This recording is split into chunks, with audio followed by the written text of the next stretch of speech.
Now, let's think about each process.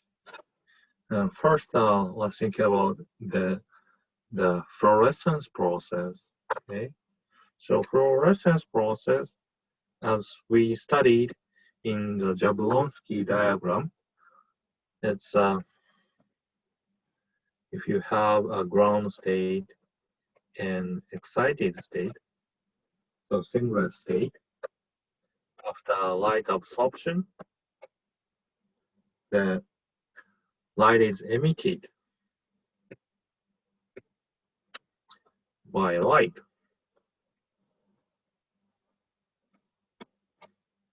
Right? So, this light emitting process is frequently used for some of the the detection of molecules, because it has a very high sensitivity for molecular recognition. And then we need to understand the property of the fluorescence. And to do so, we often measure the photon number of fluorescence or a lifetime of the fluorescence. So lifetime means how fast the light is emitted. Okay, and to understand this process, not only the fluorescence, but also the other processes coming from the S1 excited state must be understood. So in this case, from S1 state, as we mentioned, there's the internal conversion processes. I write this as IC, as an internal conversion, and then I will just write fluorescence is F. And the other processes we can see from the S1 process is that the internal conversion processes, inter-system crossing, so which I denote as ISC. And also, I didn't mention in the Jablonski diagram, there's another process which is chemical reaction from the excited state. So I will just denote this one R. And to analyze the processes, we will think about reaction rate for each process, which is given by the reaction rate K. Okay, so K has the unit of 1/2. So the inverse of this one corresponds to the time. So let's write this process with KF, KIC,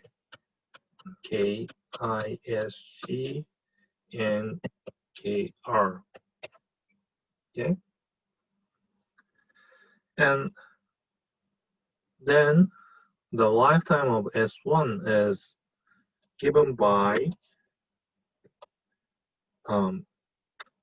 tau S1, which is a lifetime of S1, is equal to KF plus KIC plus KISC plus KR. I'll just write this one 1 because there's another process reaction from the triplet state. So I'll just put this one K1 over 1.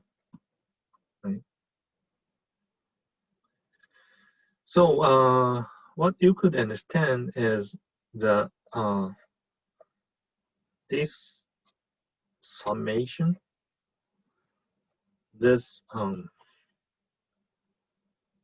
denominator correspond to the all the process.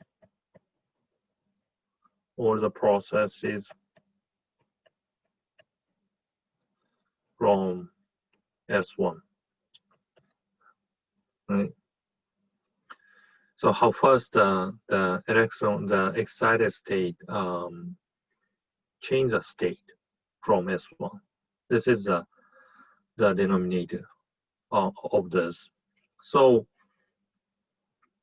but I would like you to remind you that you could see in this calculation. So the largest process, so fastest process meaning the largest K. So if the process is first, that's one dominate this value, right? So if the fluorescence is the fastest process, most of the light, most of the excited state lose the energy due to the light emission, right? But if the KISC is very fast, the most of the excited state is just changed into the triplet state. And this value determines the lifetime of S1. And these states we could directly observe for example, KF by observing the fluorescence lifetime. But in the older times, we usually measure the light intensity. Right? So light intensity we measure. That's why we think about the quantum efficiency of fluorescence, which can be measured. So what it means, this quantum efficiency of fluorescence is the photon number of fluorescence is divided by the absorbed photon number. Okay, so we can measure the photon number of fluorescence by the detector, and also we know how much light is absorbed. So that's why this quantum efficiency can be experimentally obtained. That's why we use this value. So in this case, this can be calculated like this. The KF plus KIC plus KISC plus K1R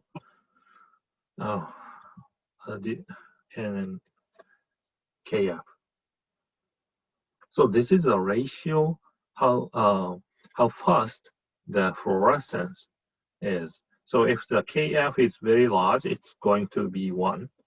And as I mentioned, the fastest process dominates the process. That's why if the fluorescence process is very fast, the quantum efficiency of fluorescence approaches 1 because the decaying process is mostly dominated by the light emitting processes, right? So this is about the fluorescence. And the next thing is about the phosphorescence. So as we studied, so it's basically a similar way we can think about.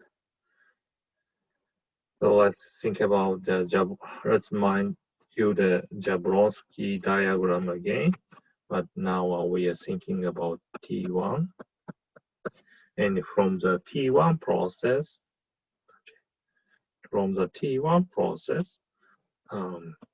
we observe the phosphorescence as a light. So let's write it as P.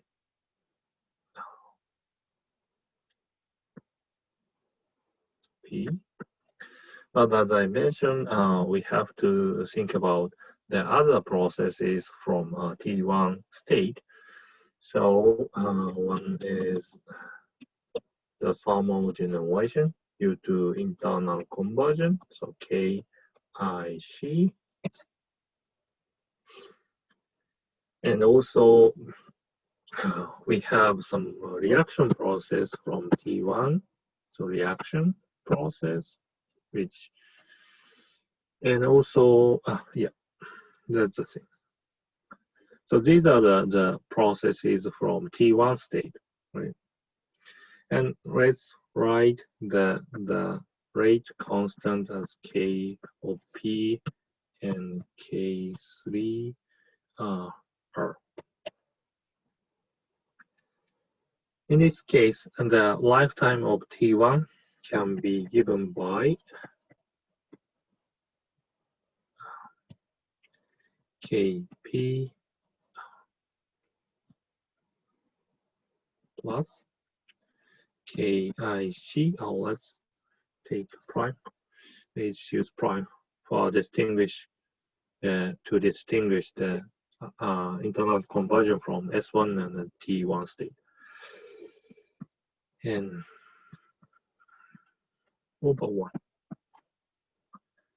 It seems right, right?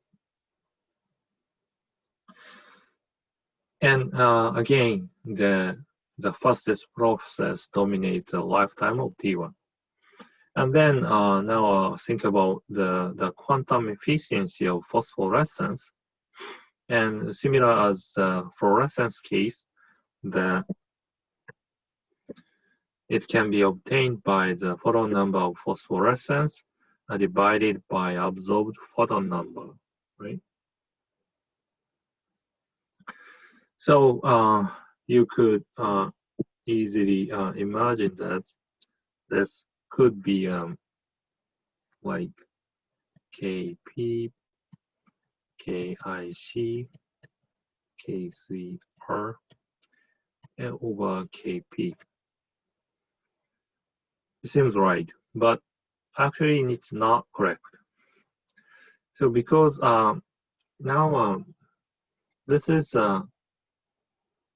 not all the excited states is coming to T1 state, right?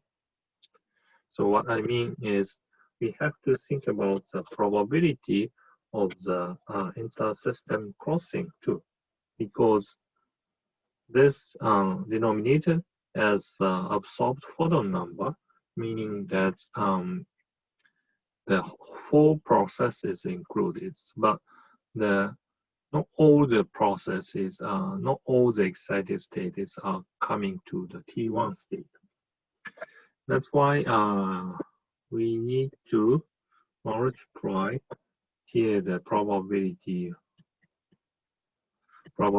of T1 state must be included in here.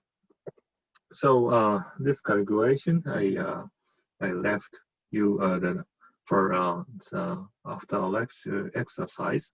So please think about this.